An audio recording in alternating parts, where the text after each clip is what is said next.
Congress RJD ఎన్నికల ర్యాలీలో ప్రధానమంత్రి తల్లి పట్ల అసభ్యంగా మాట్లాడారు కొందరు. ఆమె లేదు, ఆమెకు రాజకీయాలతో సంబంధం లేదు. హీరాబెన్కి అసలు ఈ భూమి మీద లేదా, ఆమె 2 ఏళ్ల క్రితమే స్వర్గస్థురాలైంది. ఒక దేశ ప్రధానిని పట్టుకొని మాదర్ చోద్ వాళ్ళు వాడిన భాష, మైకులో అరుస్తూ, పిచ్చి పట్టినట్టు అరుస్తూ, ప్రధాని మీద విమర్శలకు ఒక అర్థం ఉంటుంది కదా.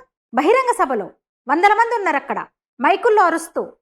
అంటే వీళ్ళు ఎన్నికల్లో గెలిస్తే, నిజంగా ఆ రాష్ట్రంలో వీళ్ళు అధికారంలోకి వస్తే ఇంకెట్లుంటుందో ఆలోచించుకుని ఒకసారి ఊహించండి మిత్రులారా. ఎట్లొచ్చింది అంత ధైర్యం? ఏకంగా ఒక ప్రధానిని అన్నన్ని మాటలు అనడానికి. ప్రధానిని అంటే సరే ఓకే అనుకోవచ్చు, గల్లీ లీడర్ కూడా ఇంకా వాడికి వాక్స్వేచ్ఛ ఉంది కదా ఈ దేశంలో, లిబర్టీ ఎక్కువైపోయింది. ఎవడన్నా సరే ఫ్రీగా వచ్చిన జియో కాబట్టి ఏదో ఒకటి వాగుతాడు. కానీ అరే మైకులు పట్టుకొని ప్రధానమంత్రి తల్లిని కూడా లాగడం ఏంటి? ఏందా భాష? ఏంది అసలు? ఎట్లొచ్చింది వాళ్ళకి అంత ధైర్యం? అంటే వెనకాల పార్టీ ఉంది, నాయకుడు ఉన్నాడు. ఆ పార్టీతో పొత్తులో ఉన్న ఆర్జేడీ గురించి చెప్పక్కర్లేదు. రౌడీ రాజ్యాన్ని నడిపిన నేపథ్యం వాళ్ళది గతంలో. మా ప్రధానమంత్రి అంటే ఇంత ద్వేషం? అసలు ఎందుకు ఇంత ద్వేషం? ఆయన ఊరికే నియంతలాగా అందరినీ ఊచకోత కోస్తూ వెళ్ళి ఆ కుర్చీ ఎక్కలేదే.